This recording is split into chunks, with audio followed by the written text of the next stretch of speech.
Explore les dossiers et sélectionne les agents de masque les plus aptes à remplir cette mission. Ordinateur central activé. Nom, Guillaume. Nom de code, du pilote de Flying Crash. Agent Guillaume, sélection confirmée. Oui, tout à fait. Oui, mademoiselle. Oui, oui, je suis pilote.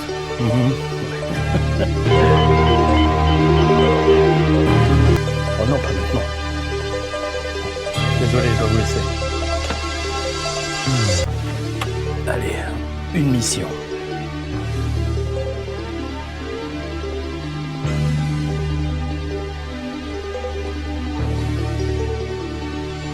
Ordinateur, je suis prêt pour la mission. C'est parti.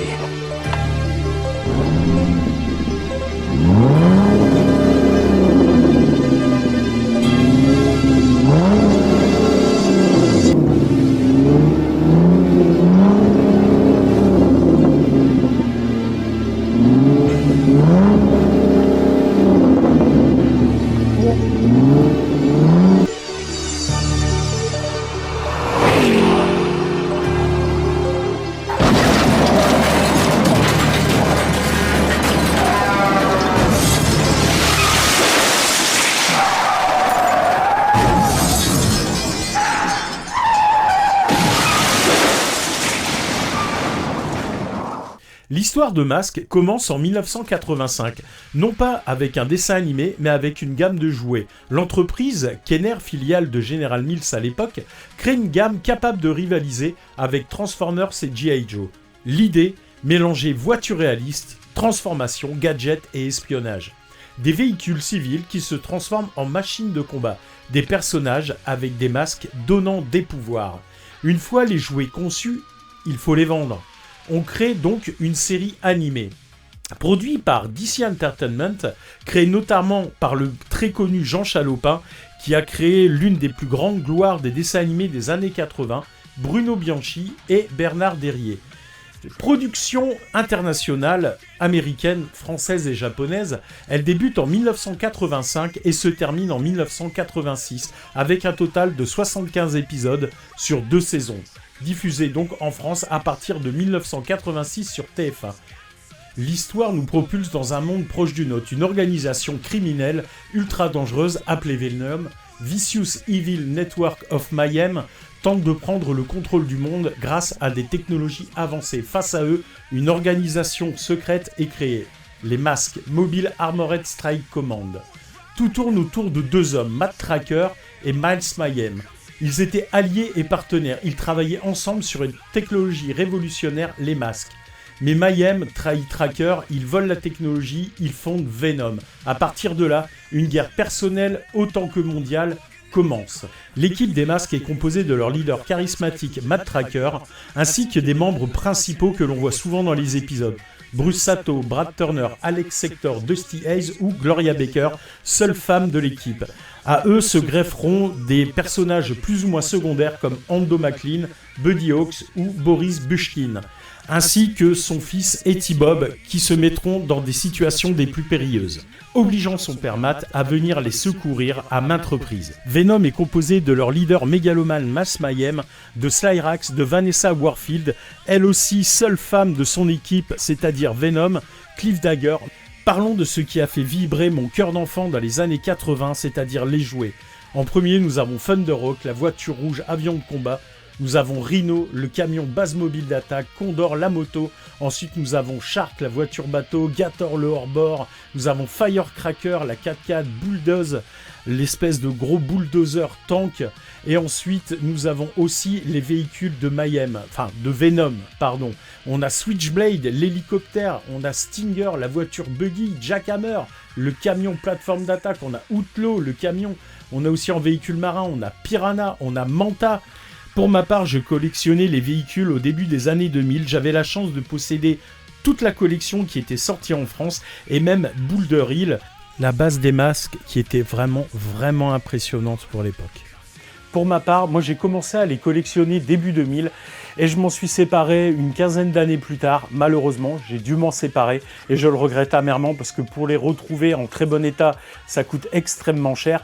Et quand est arrivée l'annonce d'Hasbro, Hasbro qui a prêté entre parenthèses la licence à une autre boîte, donc maintenant la fabrication, la distribution est confiée à TLS, The Loyal Subject, qui a ressorti une gamme en précommande en 2024 et qui est sortie en 2025 et petit à petit qui commence à être un petit peu compliqué à avoir. Beaucoup de personnes spéculent sur cette première série et la nouvelle série là normalement est en précommande en 2026, peut-être pour une sortie ou alors elle est en 2025, enfin je sais plus, je mélange un peu si elle sort cette année ou l'année prochaine. Alors cette année, j'ai la Wave 1, je vais vous présenter la Wave 1 qui se compose des véhicules vraiment, moi je pense, 4 des véhicules les plus iconiques de la série. Donc on a Rhino, on a Condor, nous avons aussi Thunderhawk et l'inimitable Switchblade. Alors, je vais les ouvrir. Pas comme ça en direct, sinon ça va être trop long. Et je vais vous dire ce que j'en pense, mon ressenti par rapport à ces jouets. Ils se sont vantés de refaire des jouets pas identiques, mais quasi identiques à ceux des années 80. On va regarder ce que ça donne. Je vais regarder ça avec un esprit critique et je vous dirai où les trouver pour le prix normal et pas parce que j'ai déjà vu des Switchblade vendus 150 balles, des Rhino vendus 250 balles. Je vais vous donner un site qui est très professionnel, qui est un site néerlandais. Et franchement, ce sont des types super, ils sont comme ça. Alors le nom, il est imprononçable, je vais le mettre en bas, c'est Genfrumaden, un truc comme ça, qui vend surtout des Transformers, mais qui maintenant ouvre un peu sa gamme aux jouets, on va dire néo-rétro des années 80, mais remis au goût du jour. Donc, on va regarder ça ensemble. Alors, nous voici sur ma petite table, donc maintenant j'y fais super attention à ça. Allez, on va ouvrir ça tout de suite. Alors déjà, pour le Switchblade, les boîtes sont vraiment sympas. Alors on a les stickers, ainsi qu'une genre de notice, si vous le voyez bien. Alors, où c'est moi, mais il m'a l'air d'être un peu plus léger qu'avant. Alors par contre, dans la boîte, ce qui est bien, donc je vais vous montrer. On a le personnage, donc ici Miles Mayhem. Alors j'ai décidé de rapprocher la caméra pour que vous puissiez mieux voir les jouets. Alors on va commencer par la plus petite, le plus petit véhicule. Et on va dire, ma petite déception quand même, c'est Condor. Alors pourquoi? Donc le voilà. Alors bon, c'est la figurine, c'est vrai qu'elle est pareille que celle de l'époque. Déjà, je ne sais pas pourquoi, mais dans cette version-là, on galère un peu pour l'asseoir. On est obligé de limite de le transformer pour qu'il puisse s'asseoir correctement. Donc en gros, si j'ai bien compris, limite vous faites ça. Ensuite, vous remontez la roue et clac et clac. Et à mon avis, je me dis que c'est vraiment celui qui va être le plus fragile. Bon, c'est normal, c'est le plus petit. Enfin, c'est le véhicule le plus petit, si on compte pas T-Bob. Donc voilà. Mais, je sais pas, j'ai pas trop de feeling avec ce perso qui, pourtant, j'adorais avant. Mais voilà, après, c'est la moins chère.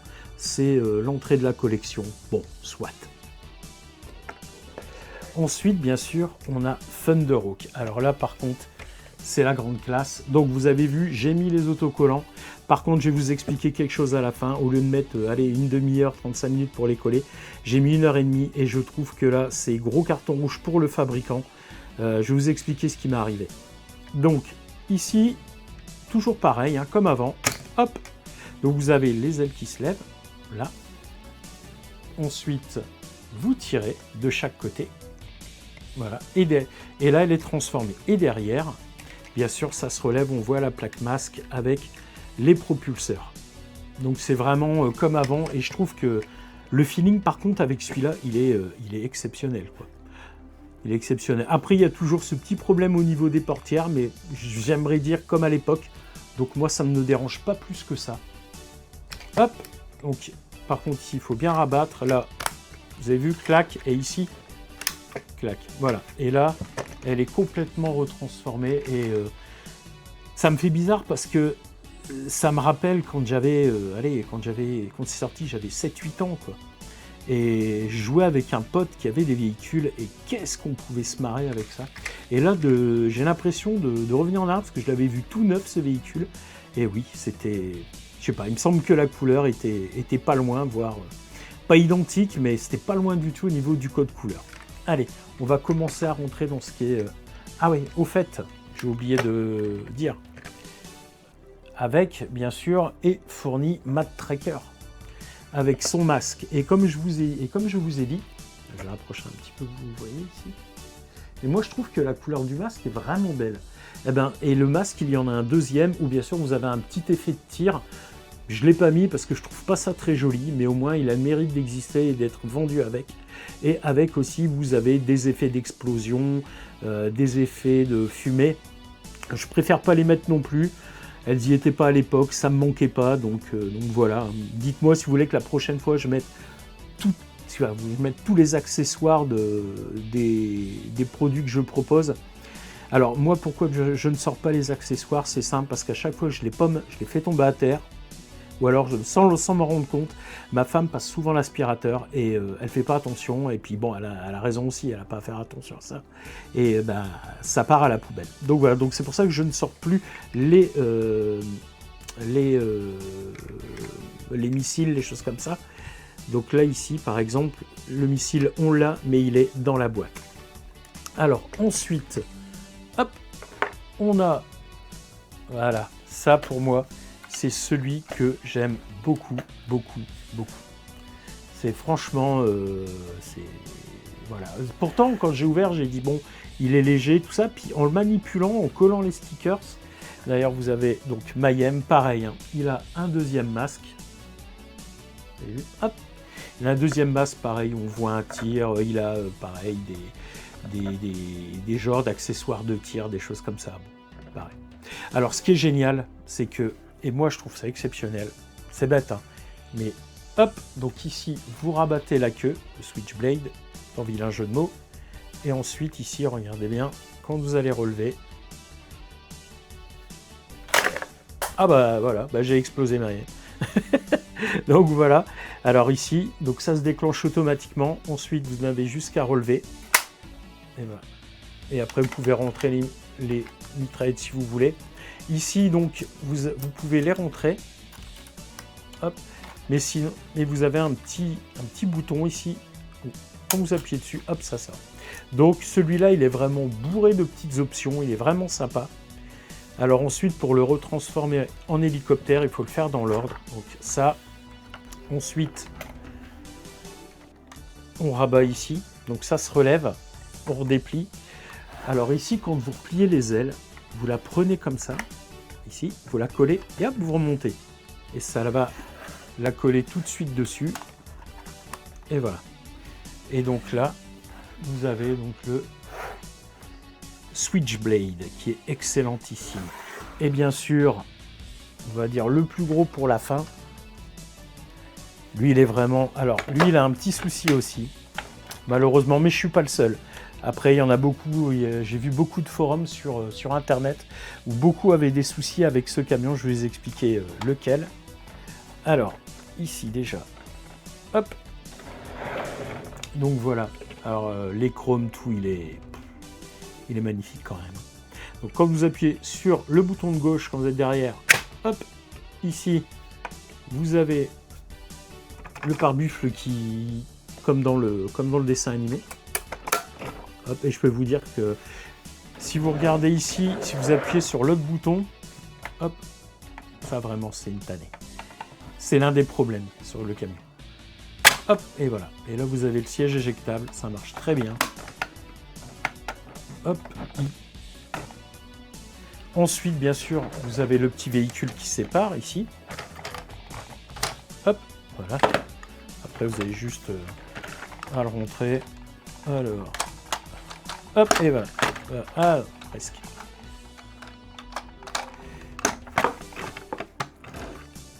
Ensuite, alors, le souci, alors c'est les cheminées. Regardez, elle tient pas. Et pourtant, j'ai beau rentrer comme ça, là ça va tenir, mais voilà. Et par contre, c'est vrai que là, pour les cheminées, tirez sur le côté, tirez bien sur le côté, et hop, vous abaissez. Et voilà, et les cheminées sont prêtes à tirer. Alors là, ce qui est rigolo, c'est qu'il est très dur et l'autre est assez lâche. Par contre, quand vous allez remonter, vous allez, hop, les rentrer, comme ça. Lui, voilà, il bouge, lui, beaucoup moins, vous voyez. Donc ça, c'est un souci. J'ai vu sur Internet, beaucoup ont ce problème. C'est malheureux, je pense qu'ils auraient pu mettre un peu plus de soin, surtout pour un jouet à 120 €. Voilà, je trouve que là par contre, c'est une déception pour celui-là, mais il est génial, hein, mais je suis un peu déçu de cette finition. Et ici, quand vous tirez derrière, alors, hop, et voilà, donc vous avez le lance-missile. Alors, j'ai entendu dire que certains n'avaient pas eu le missile dans la boîte. Moi, ça va, je l'ai eu. Et ici, bien sûr, masque. Et j'allais oublier les pilotes. Donc, on a Matt Tracker avec son autre masque, un de ses autres masques, et Bruce Sato. Et comme je vous disais, je les ai sortis là. Vous avez les... Ici, si vous voulez faire un effet de fumée, vous pouvez. Voilà. Alors aussi, quelque chose, par rapport aux figurines, par rapport aux figurines d'avant, ce que j'ai à leur reprocher, c'est que, donc avant, bon voilà, vous avez, ça c'est par contre, c'est mieux ce qu'ils ont fait. Là, ici, vous voyez, ici, ça faisait un peu carré, au niveau du pubis, comme diraient certains. Là, par contre, vous voyez, c'est plus dessiné, c'est beaucoup mieux. Par contre, quand est-ce qu'ils vont mettre, hein, ici, des articulations, parce que franchement, je veux bien qu'ils veuillent garder un petit peu l'esprit des années 80, mais merde. Donc voilà, mais sinon, franchement, voilà, c'est vraiment bien. Mais le prix, alors... Voilà, je vous ai montré un petit peu, je vais vous faire un petit clip vite fait où ils vont tourner comme d'habitude avec leur boîte et on se retrouve à la fin pour le débrief, et vous dire ce que j'en pense.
Alors les amis, j'espère que cette petite vidéo vous a plu. En tout cas, moi, je me suis éclaté à la faire, surtout l'intro. J'espère que ça vous a fait marrer. Donc voilà, donc en gros, qu'est-ce que je pense de ces figurines après ce test? Alors, Condor, voilà, j'ai un peu de mal avec Condor. Par contre, elle coûte 30 € sur le site. Je vais vous mettre l'adresse du site où je les ai achetés parce que les prix sont très corrects. Thunderhawk, je l'ai payé, il me semble, 60 ou 70 €. Le Switchblade 90 et le Rhino 117. Donc voilà. Alors, j'ai eu un petit souci, et ça par contre c'est une gueulante au niveau du fabricant, au niveau des stickers. J'ai eu des stickers qui n'étaient pas prédécoupés, donc j'ai dû les faire avec une règle et avec un cutter. Donc il y en a certaines, malheureusement au niveau des longueurs, c'était un petit peu trop long, un petit peu trop court. Ensuite, les patrons utilisés par les fabricants pour faire les stickers, ça va pas. C'est-à-dire qu'il y a des stickers soit qui remontaient trop vite sur les côtés, par exemple, du Rhino. Donc ça fait un décalage. Je trouve qu'au niveau des stickers, c'est une horreur. Donc j'espère qu'ils vont corriger ça. J'espère que c'était juste ma série. J'ai eu des soucis de stickers avec Rhino et avec Thunderhawk, où j'ai dû carrément les découper moi-même. Donc voilà, donc ça par contre je trouve ça très limite. Si vous êtes fan, si vous adorez les figurines, oui, je peux que vous dire oui, prenez-les. Ça a un tel capital sympathie, ça nous renvoie tellement en enfance que moi je ne regrette pas du tout mon achat. Donc voilà, après moi je suis un peu bizarre, diront certains. Donc voilà, donc pour moi c'est du tout bon. Bon, Condor un peu moins. Pour moi c'est du tout bon. À part le prix, je pense qu'ils devraient les faire moins cher, ce serait beaucoup mieux. Et surtout faire des quantités quand même plus nombreuses. Les quantités ont été très limitées, donc les spéculateurs y vont, les scalpers aussi. Maintenant, ça commence à revenir en stock, donc ça va au niveau des prix, on peut en trouver des bons. Donc voilà, écoutez, comme je vous dis d'habitude, carpe diem, vivez le moment présent comme si c'était le dernier, parce qu'on ne sait jamais ce qui peut nous arriver. Amusez-vous, amusez-vous, amusez-vous, n'écoutez pas les autres. Donc voilà, je vous souhaite une excellente fin de journée, soirée, matinée, qu'importe l'heure à laquelle vous regarderez la vidéo. Moi, je me suis éclaté en espérant qu'elle fasse plus de vues. Là, on est passé à 510 abonnés, donc il faut que ça continue. Il faut de plus en plus d'abonnés. Allez-y, peut-être pour un jour avoir un partenariat. Surtout, regardez les vidéos des jouets. Moi, j'adore, je m'éclate à les faire. Je vous embrasse tous, toutes et tous, et je vous dis à bientôt. Salut!